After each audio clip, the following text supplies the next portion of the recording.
பண்றாரு? அண்ணா சொல்லுங்கண்ணா. என்னம்மா சாப்பிட்டியா? சாப்பிட்டேண்ணா. நீங்க சாப்பிட்டீங்களா? ம் நானும் இப்பதான் சாப்பிட்டேன். அண்ணா அண்ணி எப்படி இருக்காங்க? ஆ நல்லா இருக்கா. அவளும் உன்னை பார்க்கணும் தான் சொல்லிட்டு இருக்கா. எனக்கும் அண்ணிய பார்க்கணும்னு ஆசையா தான் இருக்கு. அதுக்குள்ள இப்படி உடம்பு முடியாம போச்சு. நான் சீக்கிரம் அண்ணிய பார்க்க வரேன்னு சொல்லுங்க. சரி, இப்போ உன் உடம்பு எப்படி இருக்கு? அதை கேட்க தான் நான் ஃபோன் பண்ணேன். இப்போ நல்லாவே இருக்குண்ணா. கால் வலி? ஆ எல்லாமே நீங்க கொடுத்த மாத்திரையில சரியா போச்சு.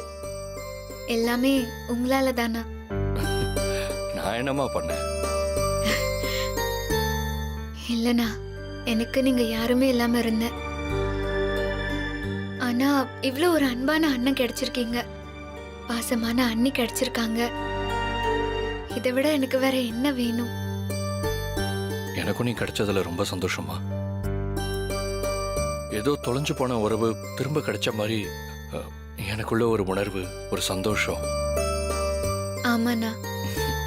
சரிம்மா, நீ டைம்க்கு சாப்பிட்டு மாத்திரை போட்டு நல்லா ரெஸ்ட் எடு. நான் உனக்கு அப்புறமா கால் பண்றேன்.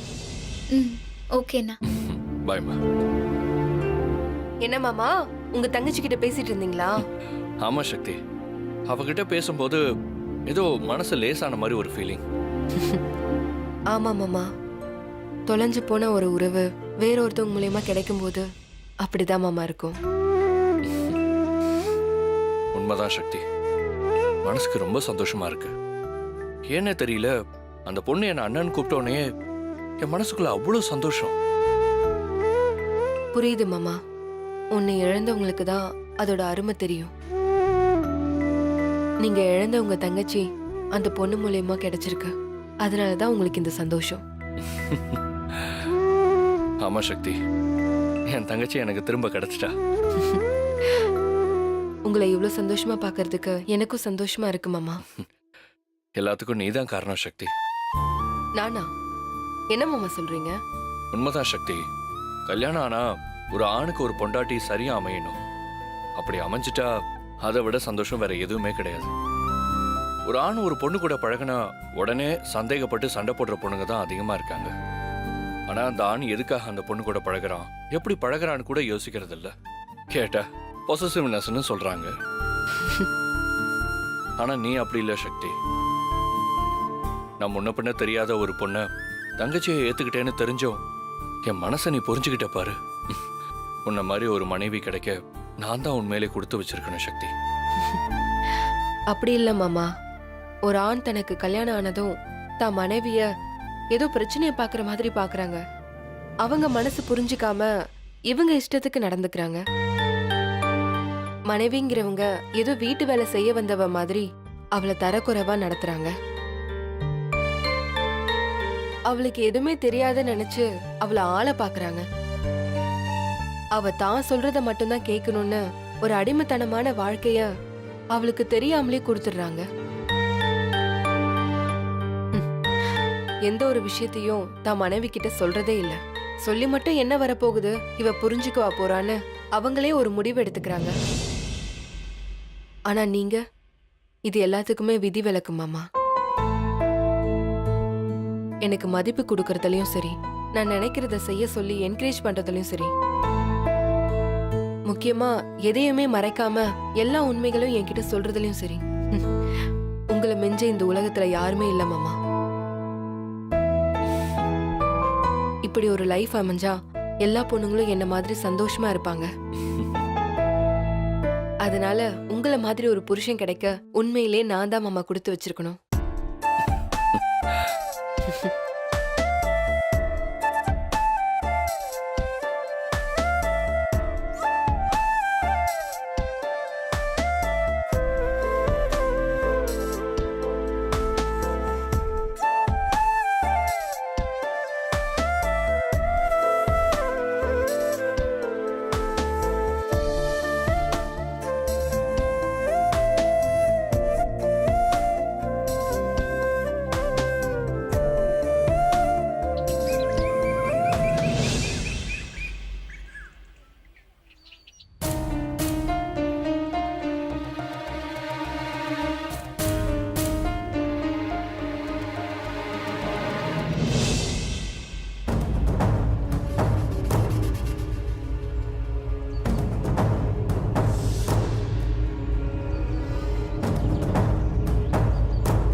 சக்தி,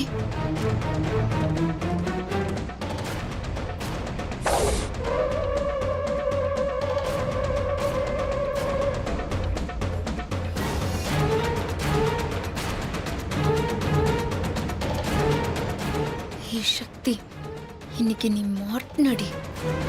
தனியா வந்து என்கிட்ட வசமா சிக்கிட்ட. இன்னைக்கு உன்னை நான் உயிரோடவே விட மாட்டேன்.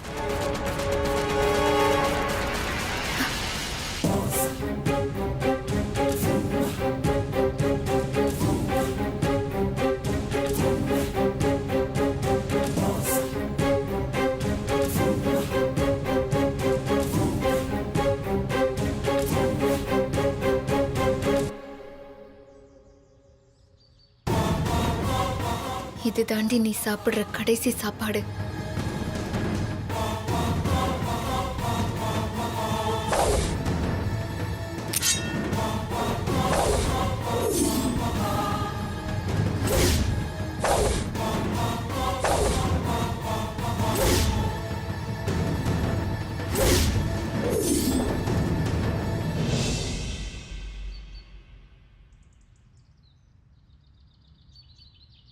மா, இங்க வாமா.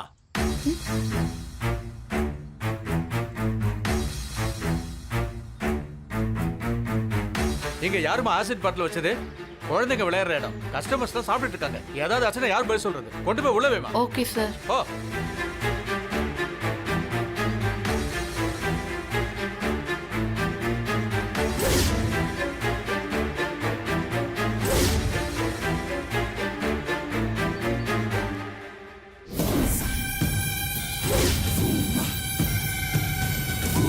சமோசாவா சாப்பிடுற? இன்னும் கொஞ்ச நேரத்துல உனக்கு சமாதி கட்டுறேன்டி.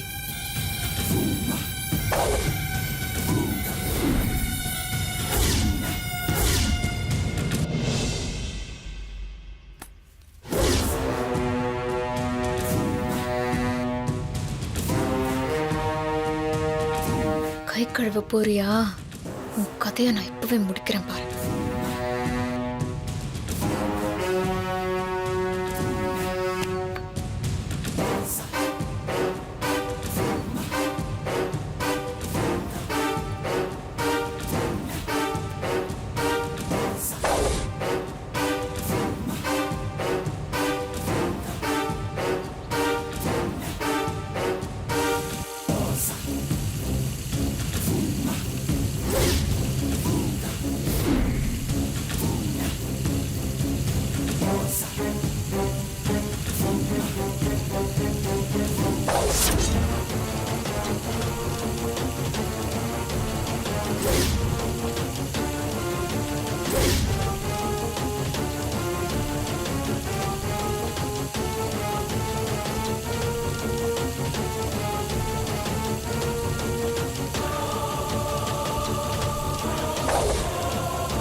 நீ வெளியே வரும்போது இந்த கத்தியும் வைத்த பதம் பார்த்திருக்கோம். அப்போ நீ ரத்த வெள்ளத்துல இங்கே விழுந்து உயிருக்கு போராடிட்டு இருப்ப. அப்போ நான் சொல்லுவேன், எதுக்கு நான் உன்னை தேடினேன், எதுக்கு உன்னை நான் கொன்னேன்னு. நீ துடி துடிச்சு சாவறத என் கண்ணாலேயே நான் பார்ப்பேன்.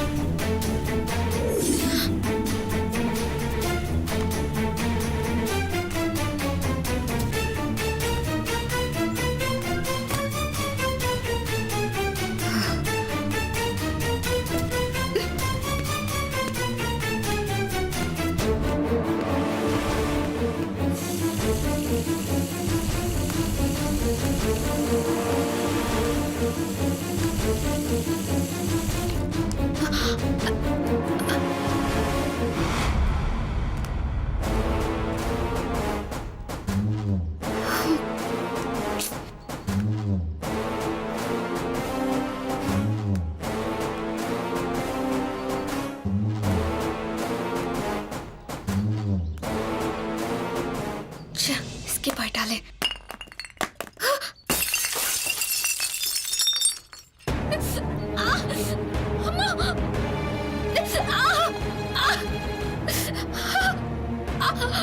ஐயோ கண்ணு எரியுது. கண்ணு எரியுது. என் கண்ணு போச்சு.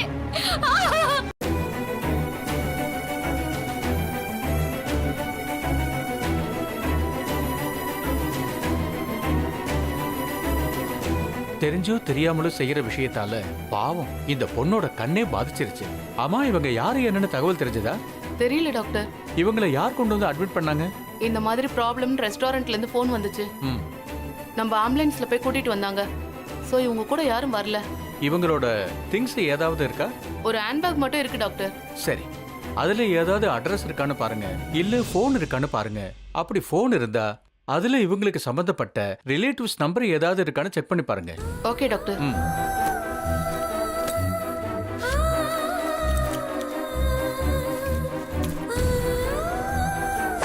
டாக்டர் ஃபோன் ஒன்னு இருக்கு.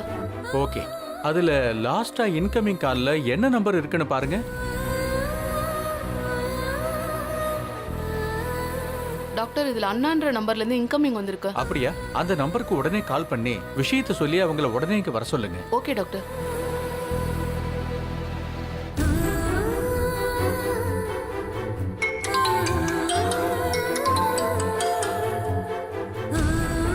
தங்கச்சி சொல்லுமா. சார் நான் உங்க தங்கச்சி இல்ல, மானஸ் ஹாஸ்பிட்டல்ல இருந்து நர்ஸ் பேசுறேன். சொல்லுங்க, என்ன விஷயம்? உங்க தங்கச்சிக்கு கண்ணுல ஆசிட் பட்டிருக்கு. ஆசிட்டா? என்னாச்சுங்க? என் தங்கச்சி எப்படி இருக்காங்க இப்போ? பயப்படாதீங்க சார், நாங்க ட்ரீட்மெண்ட் கொடுத்துட்டு தான் இருக்கோம். டாக்டர் உங்களுக்கு தகவலை சொல்லி உங்களை உடனே வர சொல்லி சொன்னாங்க. உடனே கிளம்பி வாங்க சார். நான் உடனே வரேன். என்ன மாமா என்னாச்சு? சக்தி, தங்கச்சிக்கு கண்ணில் ஆசிட் பட்டுருச்சா? ஐயோ, என்ன மாமா இப்படி சொல்றீங்க? இப்ப எப்படி இருக்காங்க? தெரியல சக்தி, போய் பார்த்தா தான் தெரியும். சரி மாமா, நம்ம 2 பேரும் சேர்ந்து போய் பார்த்துட்டு வரலாம். சரி வா சக்தி. சிஸ்டர், அவங்க இங்க வந்த உடனே என் கேபினுக்கு வந்து பார்க்க சொல்லுங்க. Okay doctor. ம்.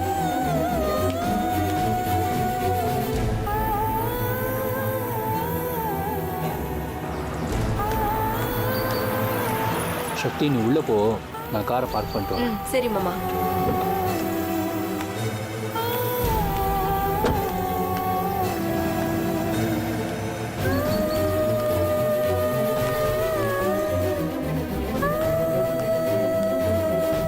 எக்ஸ்கியூஸ் சொல்லுங்க மேடம். இங்க மாமா இது வரைக்கும் அந்த பொண்ணு தங்கச்சின்னு தான் சொல்லியிருக்காங்க. அந்த பொண்ணு பேர் என்னன்னு தெரியலையே. ஹலோ. ஆ சொல்லுங்க, ஏதோ கேட்க வந்தீங்க. ஆ, அது இந்த ஆசிட் கண்ணில் பட்டு ஒரு பேஷண்ட் அட்மிட் ஆயிருக்காங்கல்ல, அவங்க எந்த வார்டுன்னு தெரியுமா? மேடம், இது தீ புண்ணுக்காக ஸ்பெஷலிஸ்ட் ஹாஸ்பிட்டல். இங்க வர நிறைய பேஷண்ட் அப்படிதான் வருவாங்க. நீங்க பேஷண்டோட பேர் சொல்லுங்க, நான் செக் பண்ணி பார்த்துட்டு சொல்றேன் மேடம். பேரு என்ன மேடம், பேஷண்டோட பேர் தெரியாதா? அது பேரு மேடம், நீங்க பேஷண்டோட பேர் சொன்னாதான் என்னால செக் பண்ணி பார்த்துட்டு சொல்ல முடியும். அது Janu. Patient name Janu. Okay sir. Sorry Shakti, இது வரைக்கும் நான் உங்ககிட்ட தங்கச்சின்னு தான் சொன்னேனே தவிர அந்த பொண்ணு பேரு சொன்னதே இல்லை. ஆமா மாமா, நானும் உங்க தங்கச்சின்னு தான் சொல்லியிருக்கேன். அவங்க பேர் என்னன்னு நான் கேட்டதே இல்ல. சரி விடு. எந்த வார்டுங்க? கேஷுவாலிட்டியில போய் பாருங்க. சரி வா சக்தி. போலாம்.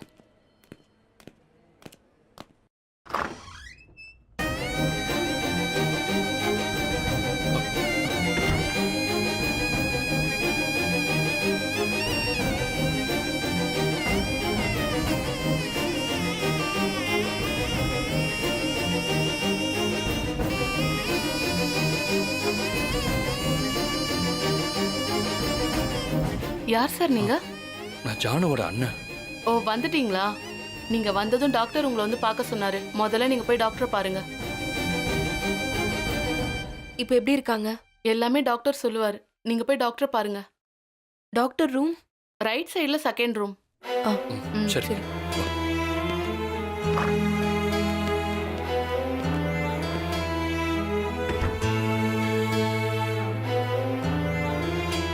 Excuse me, doctor. May I come in? Yes, please. Thank you take your seat. Thank you doctor. உட்காருமா.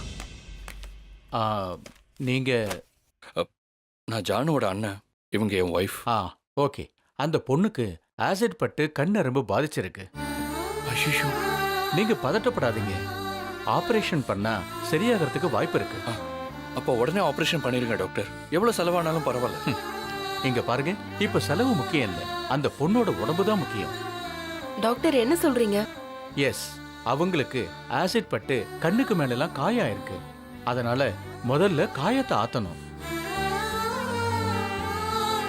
கண்ணுங்கிறது ரொம்ப சாஃப்டான பிளேஸ்னு உங்களுக்கே தெரியும். அதனால அதுல நுண்ணிய நரம்புகள் இருக்கு. முதல்ல எத்தனை நரம்பு பாதிச்சிருக்கு, அதுக்கு என்ன மாதிரி ட்ரீட்மெண்ட் பண்ணா சரியாகும் அப்படிங்கறதெல்லாம் அனலைஸ் பண்ணணும். அதுக்கப்புறம் தான் ஆபரேஷன் பண்ண முடியும். அதுவும் இதுக்கு வெளிநாட்டுல இருந்து தான் டாக்டர்ஸை வரவழைக்கணும். ஏன் டாக்டர் வெளிநாட்டுல இருந்து டாக்டர் வரணும்? நம்ம நாட்டுல டாக்டர்ஸே இல்லையா? இருக்காங்க, ஆனா அதுக்கான எக்யூப்மெண்ட்ஸ் நம்ம கிட்ட இல்லையே. அது மட்டும் இல்ல, பேஷண்ட் சின்ன பொண்ணு, இன்னும் கல்யாணம் கூட ஆகலன்னு நினைக்கிறேன். முகத்துக்கு அழகே கண்ணு தானே. அந்த கண்ணுல சின்ன தழும்பு இருந்தா கூட நல்லா இருக்காது. அதனால அதையும் சேர்த்து ஸ்கின் லேசர் ட்ரீட்மெண்ட் பண்ணணும். இது எல்லாமே 1 by 1 தான் பண்ண முடியும்.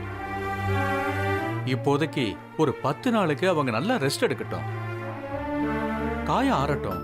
அதுக்குள்ள நானும் டாக்டர்ஸ் கிட்ட பேசிட்டு ஃபர்தரா என்ன செய்யணுமோ அதை செய்யலாம். அது வரைக்கும் நீங்க அவங்கள கேர்ஃபுல்லா பாத்துக்குங்க. கண்ணுக்கு எந்த விதமான ஸ்ட்ரெயினும் கொடுக்க கூடாது, வெயில்ல போக கூடாது, லைட் வெளிச்சம் நேரா கண்ணுல படவே கூடாது. ஓகே டாக்டர், நீங்க சொன்ன மாதிரி நாங்க ஜாக்கிரதையா பாத்துக்கிறோம். டாக்டர், அவங்கள வீட்டுக்கு கூட்டிட்டு போலாமா? ஓஎஸ், தாராளமா கூட்டிட்டு போலாம்.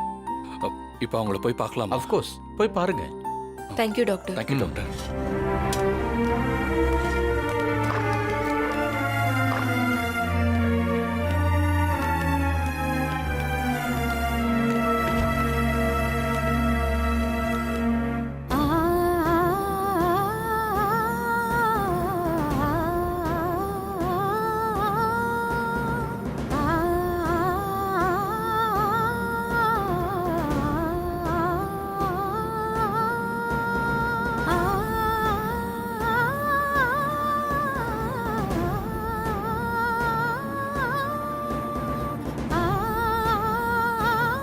பாவம்,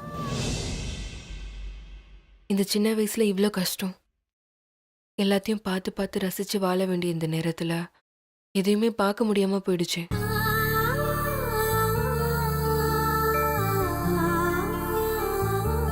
ரொம்ப கஷ்டமா இருக்கு மாமா. ஆமா சக்தி, நல்லவங்களுக்கு தான் இந்த மாதிரி சோதனை எல்லாம் வருது. ஜானு ரொம்ப நல்ல பொண்ணு. இவளுக்கு எந்த இப்படி நடந்ததோ.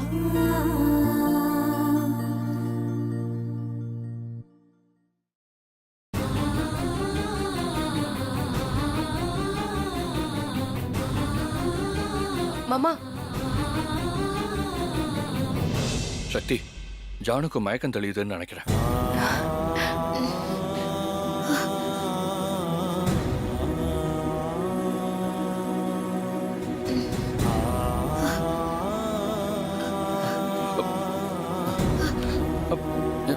ஜானு பாத்து, பயப்படாத. அண்ணன்டா, அண்ணன்தாம்மா.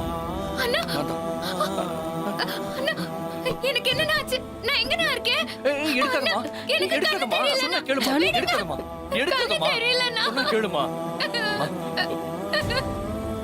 பாத்தீங்களாண்ணா, எனக்கு ஏன்னா இப்படி ஆச்சு?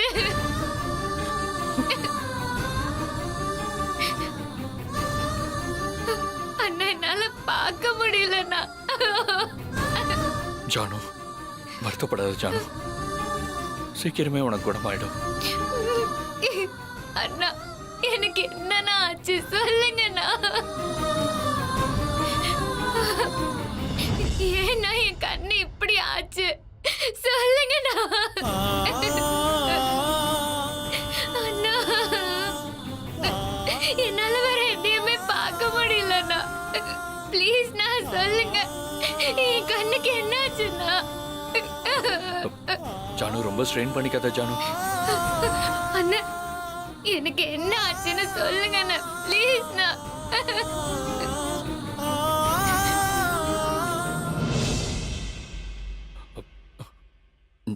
ஜானு, உன் கண்ணில் லைட்டா ஆசிட் பட்டிருக்கு.